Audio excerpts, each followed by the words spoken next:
Welcome to the What's Your Deal podcast, where we discuss business acquisitions, investments, management, and exit strategies. I'm your host, Matt Euler. Let's dive in. Welcome back to another episode of What's Your Deal. I'm honored to be joined here today with Tim Lewis, who's a friend from a long time back and also somebody who I've assisted in buying a couple of businesses over the years. And so I'll let him introduce himself. But Tim, welcome to the show. Oh, thanks so much for having me. I've been a small business owner, I guess, for 25 years or so. The first 10, I didn't know I was a small business owner. I just was out there by myself as a consultant and doing computer consulting around. But I was using QuickBooks and had tons of clients, and I realized, gosh, I am a small business owner, but unfortunately, there's nothing that I could really sell because I have my name on it. So you're a sole provider. Yeah, I was just a sole provider. And then I started, getting a little smarter, and I realized that there was a huge need in this community for like web design services. And so that was the first business that I started, and have since bought and sold a couple of businesses with you since then, and just been having a great time. Well, I appreciate that. And it's one of the things I think is fascinating about the path you took is that you started out very successfully in corporate America. And for a large software company, is that fair to say? And yeah. I mean, you can say the name. It was Microsoft, of course. And when I was in college, I was trying to think about what should I do with my life, and looking at the list of majors or whatever. And so I went down to the local career counselor office, and I looked at the list of all the majors available and who had the highest pay. Oh, very good. So, and there was a couple I didn't really care about, but computer science is pretty high up there. So I said, okay, that one's for me. And so it was the computer science degree, and then my goal was to computer science to pay the bills, and a French degree to meet girls. So that was my whole plan. And they both worked out, more or less. Yeah. So anyway, at the end of the college career, a lot of the companies would just come to campus and allow you to interview with them. And so one of the companies was Microsoft. And so I interviewed with them plus a few others for sort of interview practice. And Microsoft and I finally kind of came to an agreement, and I went to work for them. And it was kind of a crazy experience, honestly, Matt. They saw that I had the French degree and the computer science degree, so they said, "This is perfect. We're going to put you on Norwegian Excel." Like Norwegian and French are such closed languages, not. Yeah. So anyway, I started working on Norwegian Excel. And my job there was to find defects in the product before it goes out the door. Interesting. And so they said, "You did great on Norwegian. How about Finnish Excel next?" And I said, "Sure, why not?" So I went through Finnish Excel, and then Hebrew and simplified Chinese, and a number of other language versions of Excel at the time. And by 8 months in, I was starting to become one of the senior members of the team because they were hiring so fast. And this is, for perspective, this is how many years ago? So this was like a 1991. Okay. This is the last century, if you will. Yeah. Right. So, so it was so crazy. And I was sitting there at 23 years old with people now reporting to me in this window office at Microsoft. I'm thinking, wow, I hope no one finds out that I'm an imposter here. Yeah. So just going through that career there, it was getting to the point of like 10 years in where then I had maybe 14 or 15 direct reports. And they turned me into what's called a hiring manager, which basically means that a person would come in as an interview candidate, go through several interviews, and then they come to me last, and I would make the final decision of hire or no hire that person. And so honestly, I probably did more than 1,000 interviews at that company in my time there. And they said, we love how you interview. You're picking good candidates. We want to send you internationally to hire some international talent. So then I found myself in a hotel room in Prague or Budapest or someplace doing 8 or 10 interviews a day, and then trying to manage my team at home, over at night, and like, when do I sleep? Well, and that was a wild time, wasn't it? And maybe it still is. But my memory of Microsoft back then was just the titan in the country, and just they probably were just hiring around the clock, right, as fast as they could. And yeah, it was just growing exponentially at that time. And when I started, there were around 3,000 people, and when I left 10 years later, I think it was around 30,000 people. No kidding! Wow! So it was just a huge growth there, And but after 10 or 11 years of that and turning the crank on new versions of Office, that I just decided, I think might be time for me to take my stock options and go home. So that's a big decision, though, right? I mean, I work with people all the time who are ready to leave their corporate career or think they might be for small business ownership. Most of them, it's because they had some huge issue with work, or miserable or couldn't stand it any longer. And it doesn't sound like it was that for you. It sounds like it truly was just the choice for quality of life, or what was the driving factor? Well, they did put me on a project that I wasn't that excited about. And I could have stayed there longer, and they offered me a nice package to stay longer if I wanted to. And I just said, you know what, I'm going to go away from Microsoft. This is the first job I ever had out of college. Wow. And I want to see what else is out there. Mm-hmm. And so, picked up my family and we moved to Arizona. And so that was quite a change. And then I started in Arizona just volunteering for United Way, and they sent me to lots of different nonprofits around the area. And that was a lot of fun. And then local businesses started getting my name. And so then I started sort of sliding into this consulting business. And so that started growing. And then that's when I started thinking about there's probably other business opportunities that I could do at that point. Yeah. So you started a business and you started it yourself, a consulting service, which again is a sole practitioner and technician. Right. And you consulted with us at the time. And I remember we were so grateful to have you because you could figure out anything in record time. But it was you. If you were out of town, we were out of luck. Right. And so, so you decided to try to multiply your efforts with the business. So one thing I really noticed was lacking was a lot of businesses at that time either had a very poor website or they had no website at all. And Google was around then, starting to be around then. And so I started looking around at the other web development companies in Prescott, Arizona, and the products that they were producing were, I would say, substandard, to put it gently. Put it mildly, yes. Right. And so I thought, well, maybe I can throw my head in there and see what I could do. And at that time, I had no idea how to build a website. No kidding. Right. So, because HTML was new, and tools like WordPress were new at that time, and so I just started trying to figure it out. And I thought, well, what I'll do is I'll just throw some ads up on Google Ads, and I'll just sell my web development services insanely cheaply, and we'll see what happens. And so I started getting a few clients that way, and I just sold those clients and was able to get a couple of reviews up there from them, and they were happy with the services. And from that point, it just started ballooning up to the point where I realized that I could really only handle 2 or 3 websites myself. And so I started to think, well, how can I scale this thing? Because just by myself, I was maxed out. And so I started looking around for people locally to hire, and I just couldn't find anybody. It wasn't working, or they're really expensive. And so I started looking on a website called freelancer.com. And freelancer.com just had all this talent there, but it was all international. I wasn't sure if it was shady or not, if I could trust it. So I actually gave the same little job to like 5 different companies around the world. Most of them were in India. And there was one company that was, I thought, very responsive and smart, and they did a good job for me. And so I started a relationship with them, and I started giving them a lot of work.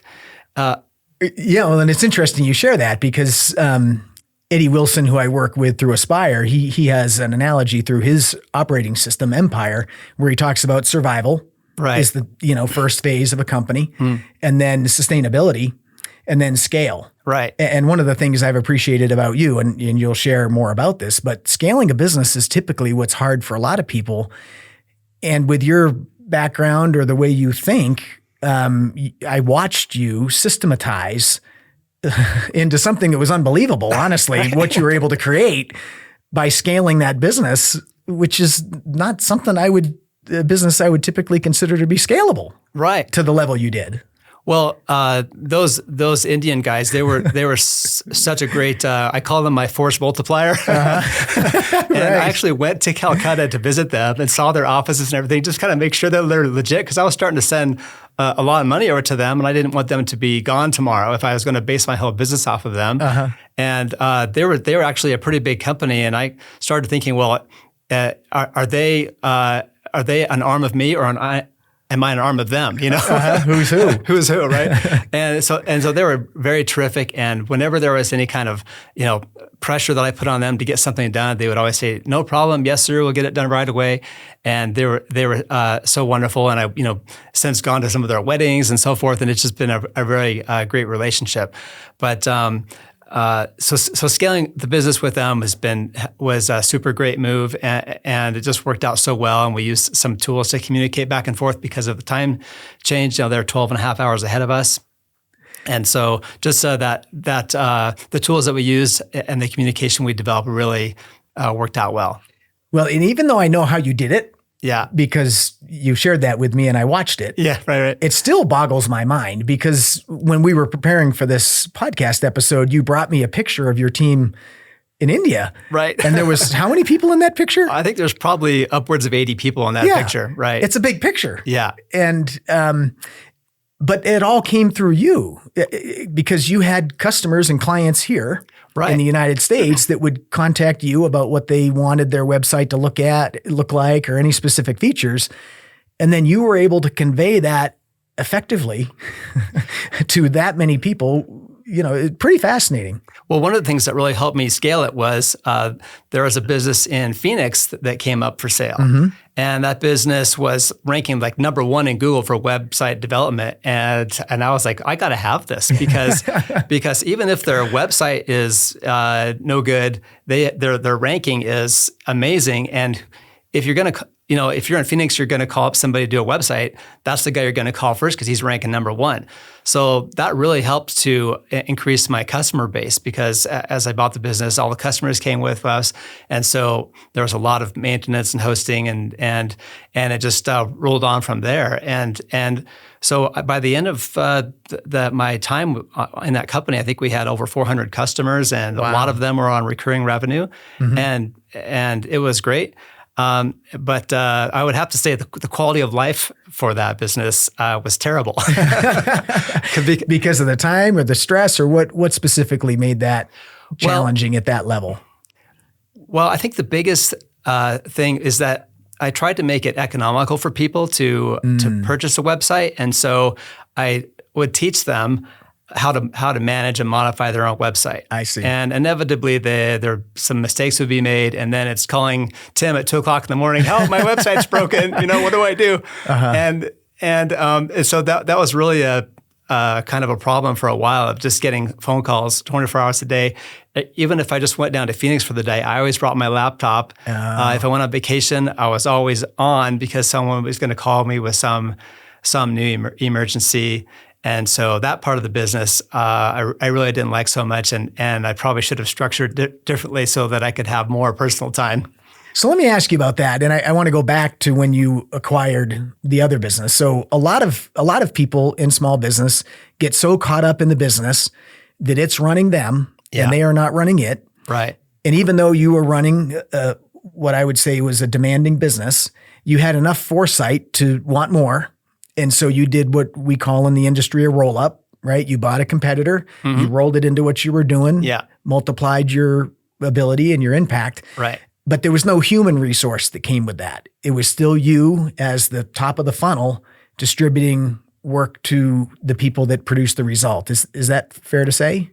Yeah, well, the human resource that ended up being was, more of those Indian employees. So that's why I had to have so many more of them in that picture you saw. Actually, that was after I had made that acquisition, because I just needed the extra help to maintain all that.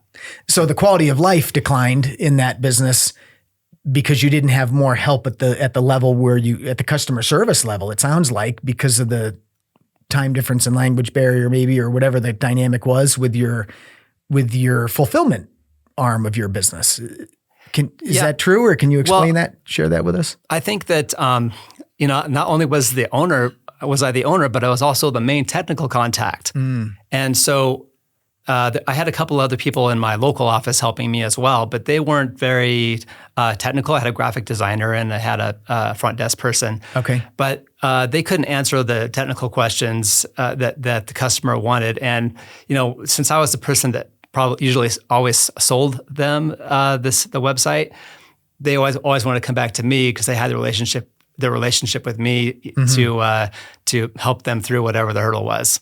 Yeah. So you were able to scale fulfillment amazingly well, but there was still this point of. I was a bottleneck. Yeah, I have to admit it. I was the bottleneck. Okay. Well, I appreciate that. Yeah.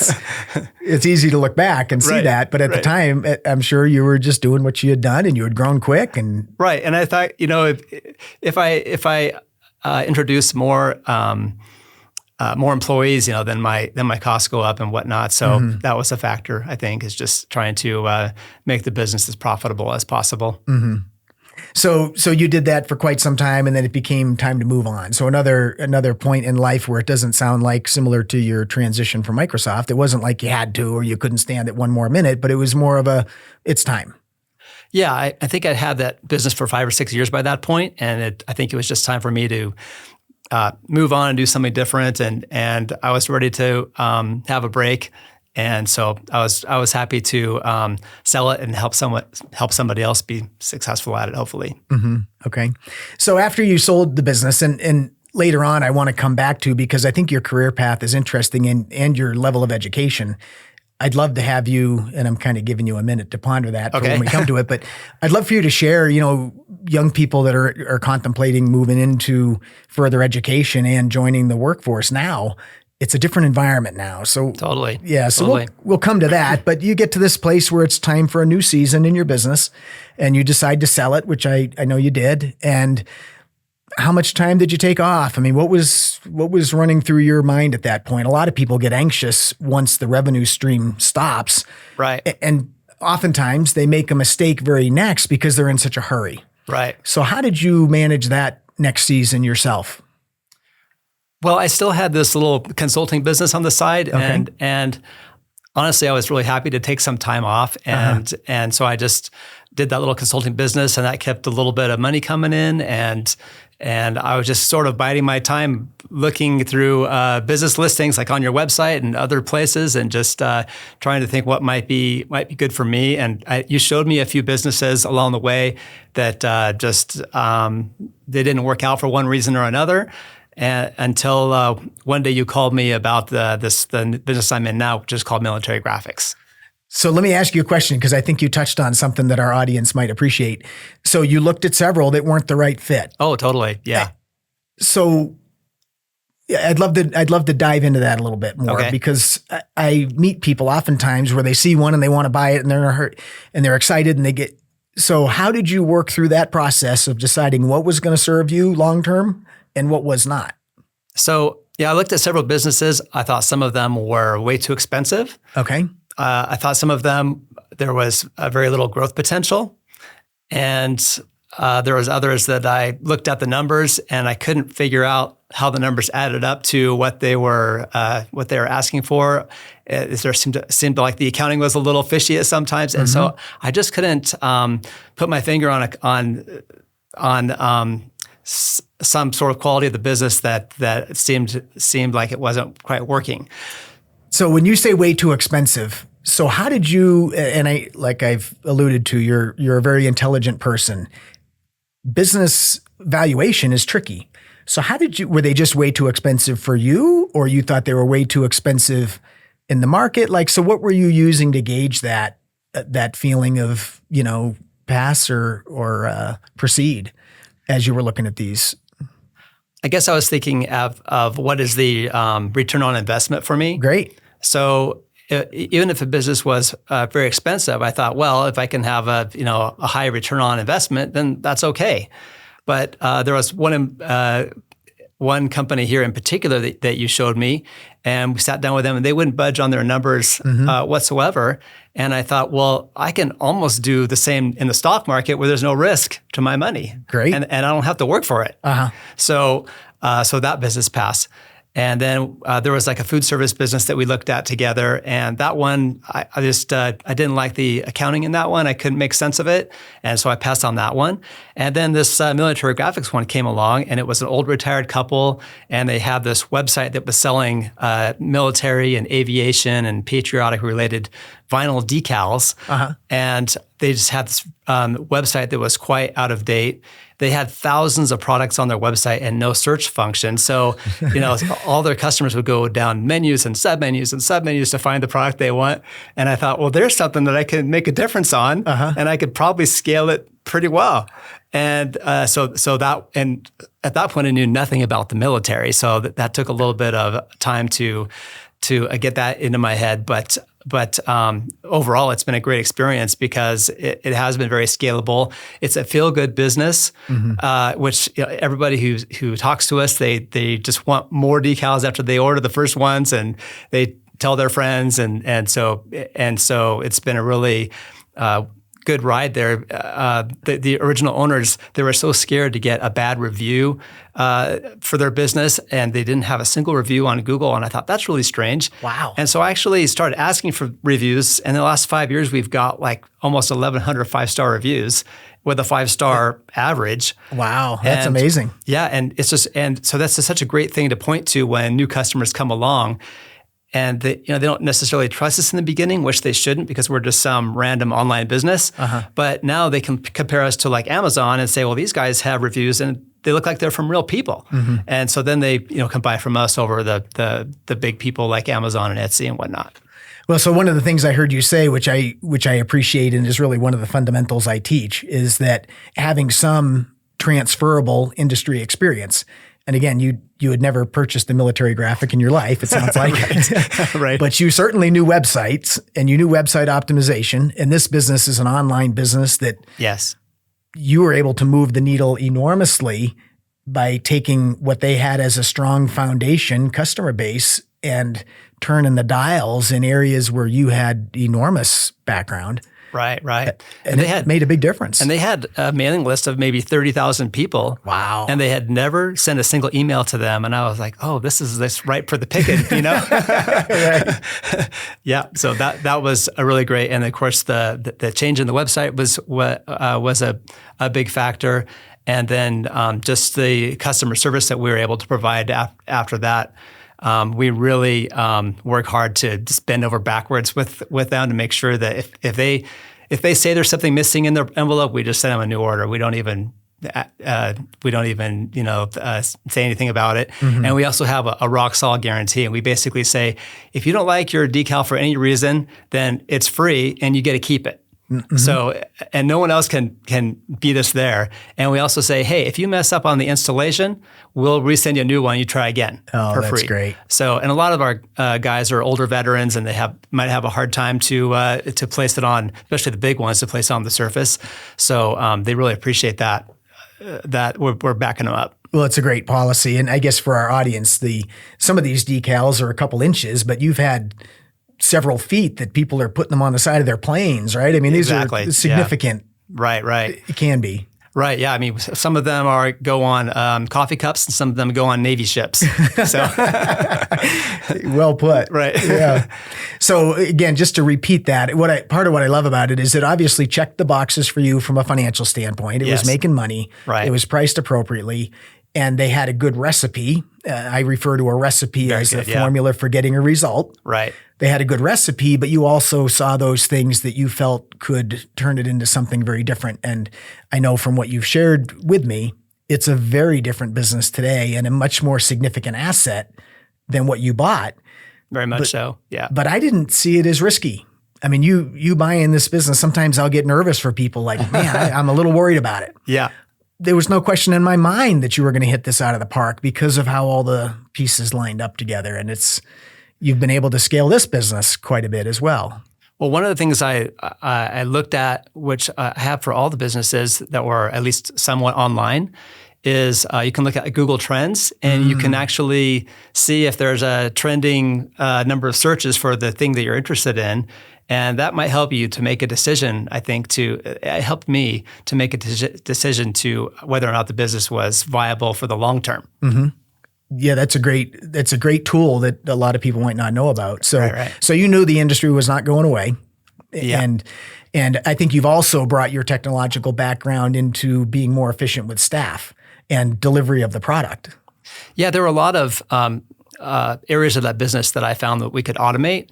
So when a lot of orders come in, they all get laid out on the computer for printing on a large 54-inch sheet of vinyl. Okay. And it's very laborious to go in and tweak those individual spots all by themselves. And so that kind of thing we've been able to automate a lot just with software that I wrote, and with the help of just AI and just my own background and whatnot. And so that's been really helpful to just automate a lot of those small processes. And I think that's one of the reasons we were able to keep our team pretty small and then just keep the decals pumping out. I think we actually sent out like 45,000 decals last year. Wow. Yeah. That's amazing. Right. It's crazy. So let me ask you a couple questions. So you've started a business and you've bought a business. Yeah. And you've been through both of those. So do you have any insights in both paths for our audience and what you learned doing both? Well, I think buying a business, I would much prefer it because you already have the formula down that someone else has created. You already have the demand there, the customers there, and that's really super important. Starting it yourself, it's you got to have some runway in your back pocket so that you can learn how to tweak the formula yourself, and you learn how to determine what the demand is, or where the demand is, how to market yourself, and how to compete against businesses that are already established. And there's a lot of, I think, tricks like through Google Ads or search engine optimization, things like that. They can help get you up in the ranks, but overall, that's I think that's a much harder path than if you can afford to buy something where you already have that demand in the formula. You have it. Ideally, you shave years off of trying to figure out how to reinvent that wheel. Right. Somebody's already done it, and if you can figure out, as you did, how to make it roll better and faster, then you're that much further ahead. Yeah, I was thinking like if I had to start military graphics by myself, that's a great. They have over 7,000 pieces of art in their inventory already, and each piece of art takes maybe an hour to draw. And so if I were to start that business by myself, I'd have to invest significant amounts of time or capital to get that art available for myself. That's a great example. And so I think in that case, buying that business makes so much sense than trying to start that from scratch and try to compete in the industry instead. It makes perfect sense, especially in that business and the way you've scaled it. Starting from scratch, you wouldn't even be remotely where you are today from scratch. So let me go back to people who are looking at higher education and entering the workforce. Yeah. I mean, what do you see happening now? And it's so different than when you joined the workforce, but I know you have kids that are in this place as well. So yeah, it is, Matt. It's like nowadays, if you wanted a job as a software engineer, which is what I started out as, you're basically competing with not just other software engineers, but you're competing with AI, basically, because one software engineer today is worth 10 software engineers, when I started last century. And so I've heard about this from people in all kind of knowledge worker industries, architecture, and other types of industries, where if you're not in the service business, if you're in a knowledge business, then it's possible that AI can be chomping away at the edges until they're just going to eventually take over that particular position. So that's really difficult. So when I was starting out, I could go in and get a job very easily. And nowadays, you have to think about if I'm going to work for a large company, how can I provide value? Because if the minute you're not providing value to a large company, you're gone. That's interesting. And if some people think, well, I've been at this company for 10 years, 12 years. Now, if you're not providing value in that 13th year, then you're gone. And so if I think nowadays, like starting a small business or a service-related business, something like that, where you're benefiting from AI instead of competing with it, as well as if in service business, you're doing the work yourself or have employees doing some kind of service work, like plumbing or HVAC, something like that. I think that's where the future is for work, because a lot of these other types of business are going to be automated away. Mm-hmm. Well, that's great insight, and I guess especially because of where you've come from, you've seen it and you've done it, and so what's next for you? I know you've got a young family at this point as well, and so balancing life and work is important. And Sure. What are your aspirations in the next 12 months? And if you would add to that, how do you balance work life and entrepreneurship? Because, with your history, of course, you are an entrepreneur. How do you balance that with family? And well, this business is really great because, I have great people, and I really only work about 20 hours a week. Mm-hmm. That being said, as a small business owner, you're always have to be available and on. I went to Norway last week, but I brought my computer with me, and the U.S. Navy had made a huge order and they lost it. And so they're calling me at 11 o'clock at night in Norway, like, where's our order? And, the U.S. Navy is a pretty big customer of ours. So right. I was a little bit stressed out. And so, I got online and looked up the tracking numbers and everything. And turns out they had received it and they had signed for it. And so they had lost it internally, and it wasn't my fault. And I sighed a big sigh of relief. I bet. But, it just goes to the point that, as a small business owner, the other side of the coin from corporate America is that you're always on, even when you're on vacation. If I was on vacation from my corporate job, I would have said, "See you guys in 2 weeks. My out of office message is on, and have a nice time." So it's a completely different feel when you're on vacation. Unfortunately, I guess. But you also get to trade that off to having a lot more flexibility with your time. Mm-hmm. And so here I am, like in the one of our busiest days of the week, doing a podcast instead of out at my business. And so you get a lot of flexibility, which I really appreciate. Yeah, well, it's funny. I say often that oftentimes when you work for somebody else, you're trading time for dollars. Yes. Mm-hmm. And when you're working for yourself, you might still be trading time, but it's results. And if in my world, if I'm able to get the result, as long as my customers and clients and everybody's happy, it doesn't matter when I got the result or how long it took. Right. As long as I get the result. Whereas at Microsoft, they were counting that 2 weeks as your eligible vacation, I'm sure. Right. And you may not have had any more. It's not about you're going to take another one next week. That's right. Yeah. And I really like your comment about trading time for dollars. Because I've always tried to stay away from that. Mm. And that's what I really love is waking up in the morning and having had a good night of online sales, like, oh, I made some good money last night while I was sleeping, That is good. So that's a great benefit of small business. So working 20 hours a week, which again is a dream work life for most people, support yourself and your family 20 hours a week. Yeah. But I'm assuming you manage that. I mean, you could probably decide to double down and you're going to work 30 or 40 or 50 and do more. I mean, but you mm-hmm. have found a rhythm in your life that keeps you feeling full and healthy. Is that hard, or is it just you're just accustomed to it and you have your priorities straight? Yeah, you're right. I could work 60 hours a week at this business, mm-hmm.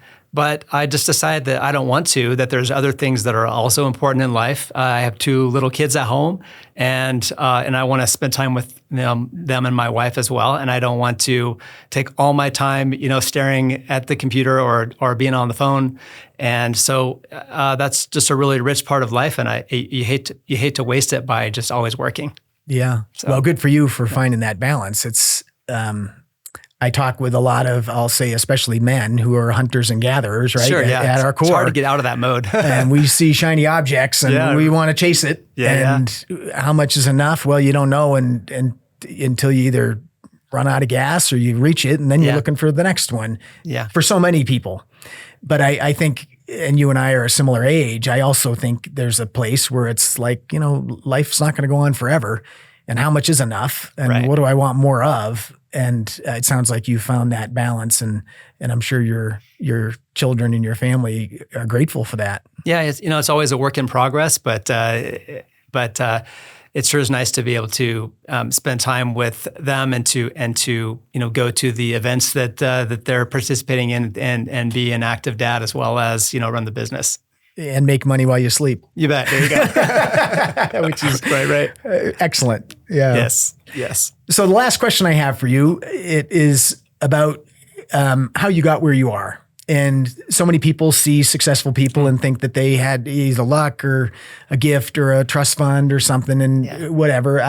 I've come to learn and believe that for any successful person, there's somebody who gave them a hand up or came alongside them and had faith in them or belief in them that they may not have even had for themselves. I know I've certainly been there. Yeah. And I always appreciate hearing those stories, and we get comments back from our audience, how those are really where it's at. So can you share a story or two with us about?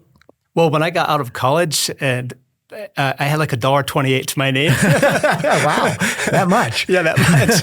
And so I was really hoping for that first paycheck to come as fast as possible. And luckily, I started at Microsoft right away. And so, it all worked out. But those first couple of weeks were touch and go. A little bit of a nail biter. Huh? Right. But my first manager there, he was a little Vietnamese guy named Hien. And Hien just dumped so much work on me, and he gave me, people. And, like I said before, I had 8 months, I was having these direct reports and all these crazy projects. And he just had so much confidence in me that I didn't have in myself really at that point. And I think that his confidence in me that I could do so much really helped me to build confidence in myself. So I gotta say my hats off to him for all the work he put into me in those first couple of years. That's great. And so was there inspiration with that, or just workload and the belief that you could do it, or what was that relationship like with him? He was a funny guy. He would often be day trading stocks in his office while he was quote unquote working, So I'd be going into his office. He said, "Tim, come to my office." And so I'd go there, and his door would be closed. And so I'd look in his window and he'd be in there working hard on his computer. And so I'd go in there and he'd say, "Tim, close the door." And I'm like, "Okay." And he said, "Come here." And he had these screens up with all these stock tickers going and charts and everything. And I'm like, "Just a minute." And he's trading, buying and selling stocks. And I'm like, "What do you need?" And so then he'd give me my workload for the week or whatever. But he was so energetic and so focused on whatever he was doing that I just really appreciated how he was able to get so much done in such a short time. And then he would just, like I said, just give me so much work and said, "Oh, Tim, you could do it, no problem." And he was right actually, but so I just feel so happy that he was in my life and showed me what I could do and put his faith in me to get the job done right. Well, and it sounds like he held you to a standard. Oh, totally, yeah. That you may not have, and you were accountable to him. But again, pushing that envelope a little bit helped you dig deeper into who you were and what you were made of. Right. Yeah. It sure did. And it really helps me through my whole Microsoft career. And one thing I learned early on was always say yes. Hey, can you do the simplified Chinese version of Excel? Yes, sign me up. Can you go to Budapest and interview all day? Yes, go ahead. I'm in. And that really, I think, helped me in my career is to always, say yes and tell them that I could get the job done. And even if I didn't know if I could do it, I would just at least try. And it's the same thing with the web design business. It's I didn't know if I could do it, but all you can do is try and do your best. And that's what I've always tried to do at least. Well, as I'm talking with people here on the show, I love to find their strategies for success. And the one I just heard you share is that you say yes. Yes, I do. And I know there are times you say no as well, but it sounds like when you're inspired and you've see some opportunity, you're ready to take it on and you'll figure it out. Sure. I certainly will try. Well, that's great. Well, I sure appreciate you joining us today and sharing your story with us. It's been a lot of fun. Thank you. Yeah. Well, it's a real inspiration. And part of what I appreciate and I hope got conveyed is the way you found the right business for you with the experience that you knew you could capitalize on is how you were able to take, let's just call it a small asset that you purchased and turned it into a very significant asset just by doing what you would be doing working for somebody else or, a regular job. And you were able to build this new asset that provides for you and your family 20 hours a week. It's pretty extraordinary. Yeah, it's been great. Been a great ride. Yeah, very good. Well, thank you again for joining us. I hope you've enjoyed this episode and our time with Tim, and that you've gained valuable insights for you in your professional life and your personal life.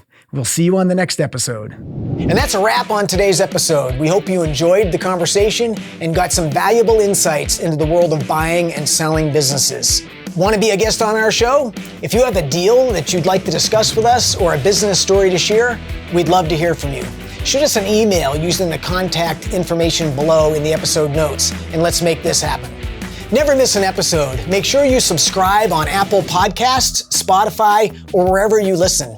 And if you found today's episode helpful, please leave us a review. It helps more people like you find the show.